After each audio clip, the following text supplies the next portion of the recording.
সবচেয়ে বেশি কষ্ট হয়েছে আমার এই সেন্ট্রাল থিম বের করতে, কারণ একটা বড় সূরার সেন্ট্রাল থিম নিয়ে আসা অনেক জটিল। আমি যদি আমার এই জার্নিটার সামান্য একটু আমি কয়েক সেকেন্ডে শেয়ার করি। লেটস সে সূরা বাকারার সেন্ট্রাল থিম আমি কিভাবে বের করেছি। 286টা আয়াত, এই 286 আয়াতের মধ্যে এক কথায় সূরা বাকারার কেন্দ্রীয় আলোচ্য বিষয় কি আমরা কিভাবে বুঝবো। আমরা সূরা বাকারার সেন্ট্রাল থিম লিখেছি চেঞ্জিং দ্য লিডারশিপ। বাকারার সেন্ট্রাল থিম হচ্ছে বেসিক্যালি নেতৃত্বের পরিবর্তন। তাগায়ুরুল কিয়াদা মিন বানি ইসরাইল ইলা বানি ইসমাইল। বনি ইসরাইলীদের হাত থেকে ফ্ল্যাগ নিয়ে আল্লাহ বনি ইসমাইলীদের হাতে তুলে দিয়েছেন। এটা হচ্ছে সূরাতুল বাকারা। এবার আপনাদেরকে একটু ভিতরে নিয়ে যায়। আমরা যদি সূরা বাকারা খেয়াল করি দেখবেন যে শুরুতে ইয়া বানি ইসরাইল আযকুরু নি'মাতি আল্লাতি, শুধু বনি ইসরাইল তোমাদেরকে এই নিয়ামত দিয়েছি, এই দিয়েছি, সেই দিয়েছি, মানে ওদেরকে গ্লোরিফাই করা হয়েছে। ওরা অনেক বড় জাতি ছিল, অনেক বড় সভ্যতা ছিল, এটা বোঝা যাবে। মুসা আলাইহিস সালামের সাথে এই হয়েছে সেই হয়েছে। এগুলো বলতে বলতে খানিক পরে আল্লাহ তাআলা কেবলা পরিবর্তনের ঘটনা আনলেন। তাহবিলুল কেবলা। কেবলা চেঞ্জ মানে হচ্ছে ক্ষমতার চেঞ্জ, কেবলা চেঞ্জ মানে গদি চেঞ্জ, কেবলা চেঞ্জ মানে সভ্যতার পরিবর্তন। এই কেবলা চেঞ্জের পরপরই দেখবেন এই উম্মার কথা শুরু। নামাজ, রোজা, যাকাত, অনেক নির্দেশিকা, ডুজ অ্যান্ড ডোন্টস। তার মানে ওই সভ্যতার পতন সেখানে হয়েছে, নতুন এক সভ্যতার উত্থান এখানে হয়েছে। Changing the leadership. আমরা জানি যে অ্যাব্রাহামিক ফেথ যে আমরা বলি, তিনটা ধর্ম, ইসলাম, জুডাইজম এন্ড ক্রিশ্চিয়ানিটি, এই তিন ধর্মের গোড়া যে মিলেছে ইব্রাহিম আলাইহিস সালামের এখানে, তাই তো? ইব্রাহিম আলাইহিস সালামের দুই সন্তান, ইসমাঈল আলাইহিস সালাম, ইসহাক আলাইহিস সালাম। এটাকে যদি আমরা ইসমাঈল ধরি, এটাকে যদি ইসহাক ধরি, তাহলে দেখেন এই ইসহাক আলাইহিস সালামের চ্যানেলে দুনিয়ার সব নবীরা এসেছে। সব নবী বলতে আমি বেশিরভাগ বোঝাচ্ছি, অলমোস্ট 99% নবী এই চ্যানেলে এসেছে। কিন্তু ইব্রাহিম আলাইহিস সালামের আরেক সন্তান ইসমাইলের চ্যানেলে কোনো নবী নেই। এটা নবী শূন্য একটা চ্যানেল। এবং সব নবীরা তাদের উম্মতের কাছে বলতো যে সর্বশেষ একজন নবী আসবে যিনি হবেন সবার সেরা, শ্রেষ্ঠ নবী।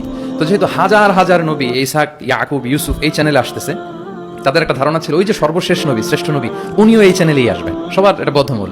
আর এই চ্যানেলটাকে তারা বলতো নবী শূন্য চ্যানেল।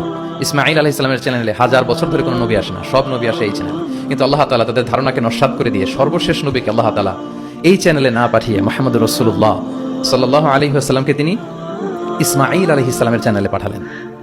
ফলে লিডারশিপের চেঞ্জ হলো। এইভাবে আমরা সূরা বাকারার সেন্ট্রাল থিমকে আইডেন্টিফাই করেছি, চেঞ্জিং দ্য লিডারশিপ ফ্রম বানি ইসরাইল ইলা বানি ইসমাঈল। রাসূল সাল্লাল্লাহু আলাইহি ওয়াসাল্লাম কিন্তু বনি ইসরাইল ছিলেন না, তিনি ছিলেন বানি ইসমাঈল। এইভাবে আমরা সেন্ট্রাল থিম বের করেছি। কজ অ্যান্ড ইফেক্ট নামে একটা, এগুলো আপনারা সোশ্যাল সায়েন্সের বিভিন্ন বইতে পাবেন। তাফসির মধ্যে সাধারণত আমরা আমাদের ক্লাসিক তুরাসি বইগুলোতে দেখি না, কিন্তু আমরা কজ অ্যান্ড ইফেক্ট রেখেছি। প্রত্যেকটা সূরার একটা নির্বাচিত আয়াত থেকে একটা কারণ এবং এই কারণের প্রভাব। ওয়ালাউ আন্না আহলাল কুরা আমানু ওয়াত্তাকাউ লাফাতাহনা আলাইহিম বারাকাতিম মিনাস সামা। জনপদের অধিবাসীরা যদি ঈমান আনে এবং তাকে অবলম্বন করে তাহলে কি পাবে? বারাকাত। এটা হচ্ছে কজ, এটা হচ্ছে ইফেক্ট। লা ইন শাকারতুম লা আযিদানা, এটা কজ, এটা ইফেক্ট। এইভাবে আমরা শুধু কজ এন্ড ইফেক্ট দিয়ে 600 পৃষ্ঠার বই করা সম্ভব। তো আমরা প্রত্যেকটা সূরা থেকে একটা কজ এন্ড ইফেক্ট এখানে উল্লেখ করেছি, জাস্ট একটা বিগিনিং হিসেবে। ইন ফিউচারে যদি আল্লাহ তাআলা আমাদেরকে তৌফিক দান করেন আমরা হয়তো কাজ করব। তারপর আমরা রিফ্লেকশন নামে, রিফ্লেকশন যেটাকে আমরা তাদাব্বুর বলি, তাদাব্বুরে কোরআন নামে একটা পয়েন্ট রেখেছি। ম্যাক্সিমাম 1টা থেকে 2টা তাদাব্বুর শেয়ার করেছি। এখানে আমাদের চিন্তার খোরাক আছে যে এই আয়াতের পেছনের গল্পটা কি, এখান থেকে আমাদের শিক্ষাটাকে আমরা সেখানে তুলে ধরবার চেষ্টা করেছি। কেস স্টাডি একটা পয়েন্ট রেখেছি, যেটা সাধারণত তাফসীর গ্রন্থে আমরা দেখি না। কেস স্টাডি এটাও সোশ্যাল সায়েন্সের একটা টার্মিনোলজি। কেস স্টাডি হচ্ছে অতীতের কোনো ঘটনা প্রবাহকে কেন্দ্র করে ওটার উপর বেস করে বর্তমান এবং ভবিষ্যতের সিদ্ধান্ত নির্ধারণ করা, এটাই আমরা করেছি। অর্থাৎ কোরআনের লেন্স দিয়ে আমরা বর্তমানকে পরখ করবার চেষ্টা করেছি এই কেস স্টাডি পয়েন্টে। সবশেষে কিছু শব্দ জানতেই হয়, এরকম একটি পয়েন্ট রেখেছি যে কিছু শব্দ আছে এগুলোর অর্থ আমাদের জানতেই হয়। একেবারে রুট লেভেলে বাদাবিরা, মরুর বেদুইনরা এই শব্দ দিয়ে কি মিন করে, প্রফেটের টাইম এটা দিয়ে কি মিনিং হতো, আধুনিক আরবিতে এটা দিয়ে কি মিনিং করে, শুধু এইটার উপর 1000 পৃষ্ঠার বই করা সম্ভব। তো ফলে আমরা মাঝে মাঝে কিছু সূরায় কিছু শব্দ জানতেই হয় এই শিরোনামে কিছু কিছু কথা আলোকপাত করেছি।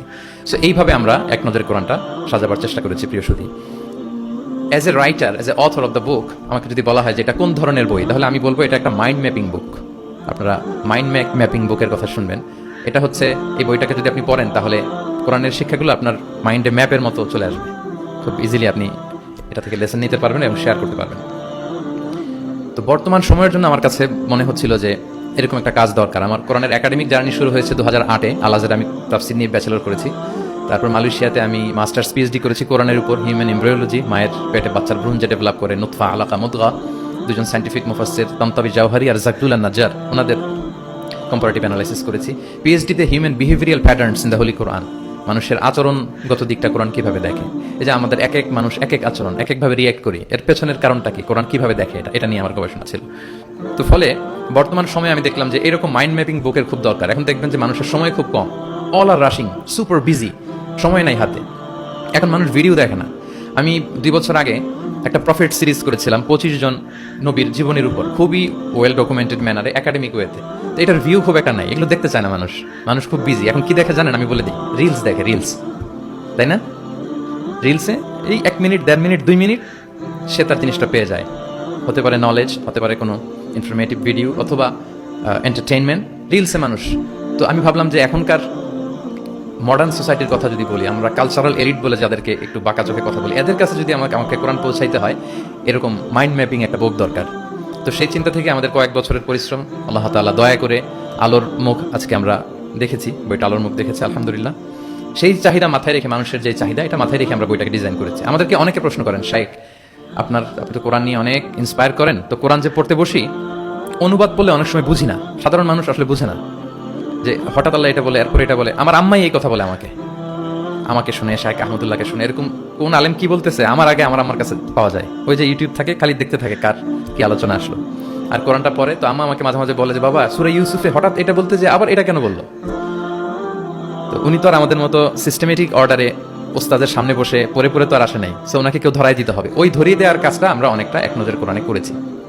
ফলে আমরা কোরআনের কোনো সূরার অনুবাদ পড়ার আগে, তাফসির পড়ার আগে, আমরা যদি এক নজরে কোরআন থেকে ওই সূরাটা একটু পড়ে নেই, আমার মনে হয় যে খুব সহজে আপনি সূরাটা ধরতে পারবেন। লেটস সে আপনি প্ল্যান করেছেন এই রমাদানে আমরা সূরা ইয়াসিন, এই রমাদানে সূরা ইয়াসিনের বঙ্গানুবাদটা পড়বো, সূরা ইয়াসিনের তাফসির আমরা পড়বো তাফিম থেকে, জিলাল থেকে, ইবনে কাসির থেকে, যে কোনো হোয়াটএভার ইট ইজ।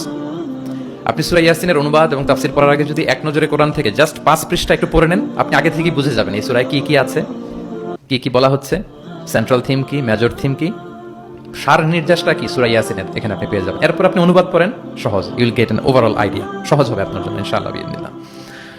তো আমি কয়েক বছর আরব বিশ্বে পড়াশোনা করেছি, আল আজহার ইউনিভার্সিটিতে, ওয়েস্টার্ন ওয়ার্ল্ডেও আমাদের বিভিন্ন লাইব্রেরিতে ভিজিট করার সুযোগ হয়েছে। তো ওখানে আমি দেখতাম যে খুব সুন্দর সুন্দর বই, অনেক সুন্দর বাইন্ডিং, ছাপা ভালো, পৃষ্ঠা ভালো, কালারফুল।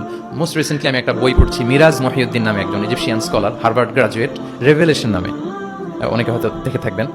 এত চমৎকার বই সিরাতের উপর আমি আমার পুরো জীবনেতে দেখিনি। হার্ভার্ড গ্রাজুয়েট, সে এমনভাবে সে সিরাতটাকে মানে ভিজুয়ালি প্রেজেন্ট করেছে, অবাক করা। তো আমার খুব ইচ্ছে ছিল যে ওয়াই নট বাংলাদেশে আমরা আমাদের এই পাবলিকেশন ইন্ডাস্ট্রি থেকে এরকম বই কেন হয় না। তো যেই প্রকাশকের সাথে কথা বলি, ওনারা বলে যে, শায়েক আপনি তো জানেন না, এই দেশে মাথার চেয়ে পায়ের দাম নাকি বেশি। আমি বললাম এটা আবার কি জিনিস? বলে যে পায়ে তো জুতা পরে, মানুষ জুতা কেনার জন্য অ্যাটলিস্ট 2000 টাকা বাজেট রাখে, মানে 2000 টাকার কমের নিচে নাকি জুতা হয় না এই দেশে, ভালো জুতা। তো বলে যে এই লোক 2000 টাকা দিয়ে জুতা কিনবে পায়ের জন্য, সে বই খুঁজে 600 পৃষ্ঠার বই হইতে হবে, দাম হইতে হবে 500 টাকার নিচে। এই ব্যাপারটা যৌক্তিক, আমাদের মধ্যে ওই কালচারটা গড়ে ওঠেনি। তো আমি আবারও সত্যায়ন প্রকাশনকে ধন্যবাদ জানাতে চাই। ওনাদের সাথে অনেক মিটিং করে, অনেকভাবে বুঝিয়ে আমি ওনাদেরকে রাজি করেছি, এবং ওনারাও এগ্রি করেছেন যে না শাইখ আপনি যেভাবে গাইড করবেন ওভাবেই আমরা বইটা করব। আপনারা দেখবেন যে 608 পৃষ্ঠার একটা বই, হার্ড কাভার, 4 কালারের কম্বিনেশন, এবং মেট যে আর্ট পেপার, পুরো আর্ট পেপারে 608 পৃষ্ঠার বইকে আমরা এনেছি। তো আমার কাছে মনে হয় যে মডার্ন সোসাইটিতে আমাদের ইসলামের দাওয়া বা মেসেজগুলো পৌঁছাতে হলে আমাদের স্ট্র্যাটেজি একটু পাল্টাতে হবে। যেভাবে তাদের কাছে রিচ করা যায়, পৌঁছা যায়, আমাদের কন্টেন্ট যেমনি ভালো হইতে হবে, পাশাপাশি আমাদের বাধাই, আমাদের কাভার দেখলেই যাতে ভালো লাগে। আমার মনে হয় যে এই বইটা কেউ দেখে একটু নাড়াচাড়া করলেই সে এটা কালেক্ট করতে চাইবে। তা আমার তো আরও কয়েকটা পাবলিক ইভেন্ট আছে, আমি তো বিভাগীয় পর্যায়ে প্রোগ্রাম করছি, আমার ময়মনসিংহ এবং রাজশাহী বিভাগের প্রোগ্রাম বাকি। তো আমি সেখানেও আহ্বান জানাবো যে আপনারা কাইন্ডলি বইমেলায় যাবেন, যে বইটা শুধু দেখবেন, আমি কিনতে বলবো না কাউকে। তো এটার দাম যেহেতু একটু বেশি হয়ে যাচ্ছে, আমি প্ল্যান করতেছি যে আমাদের তো কিছু শুভাকাঙ্ক্ষী ভাই বন্ধু আছে, তাদেরকে বলবো যে কিনে কিনে বিতরণ করবেন। এলাকার কোনো ইমাম, খাতিব, কোনো বক্তা যেন বাকি না থাকে, কেউ না পেলে আমার সাথে যোগাযোগ করবেন, আমি নিজ টাকায় এটা বিতরণ করব। যদি আল্লাহ তাআলা এই ওসিলা যদি আমাদেরকে কবুল করে, এটাই আমাদের জন্য অনেক বড় সৌভাগ্য। সবশেষে আপনারা অনেক ব্যস্ত মানুষ, এমন অল আর লাইক স্টার্স, এখানে নজুম, দেশ বরেণ্য এতগুলো পাবলিক ফিগার, এত প্রথিতযশা আলেমে দ্বীন, সাহিত্যিক, বুদ্ধিজীবীদেরকে এক প্ল্যাটফর্মে আনা এটা অনেক কঠিন। তারপর আপনারা শুধু কোরআনের দিকে চিন্তা করে আপনারা সময় বের করে এসেছেন। আপনারা আমার অন্তরের অন্তঃস্থল থেকে শুভেচ্ছা জানবেন, ভালোবাসা জানবেন। আপনাদের সবাইকে আমি আবারও শুভেচ্ছা জানাচ্ছি, সত্যায়ন প্রকাশনকে শুভেচ্ছা জানাচ্ছি, এবং আল্লাহ তাআলার কাছে এই ছোট্ট অ্যাপিলটুকু, দোয়াটুকু আল্লাহর কাছে করে যে রব্বানা তাকাব্বাল মিন্না ইন্নাকা আনতাস সামিউল আলিম ওয়া তুব আলাইনা ইয়া মাওলানা ইন্নাকা আনতাত তাওয়াবুর রহিম। সাইয়েদনা ইব্রাহিম আলাইহিস সালাম ওনার সন্তান ইসমাঈলকে নিয়ে যখন কাবা বানালেন, এই দোয়াটা করেছিলেন যে আল্লাহ আপনি কবুল করুন। আজকের এই বুক লঞ্চিং সেরিমনিতে আল্লাহর কাছে এই দোয়াটুকুই করে যে আল্লাহ আপনি মেহেরবানি করে এই কাজটুকু আপনি কবুল করুন। হাদা মা ইনদি ওয়াল ইলমু ইনদাল্লাহি আলাইহি তাওয়াক্কালতু ওয়া ইলাইহি উনীব। আসসালামু আলাইকুম ওয়া রাহমাতুল্লাহি ওয়া বারাকাতুহু।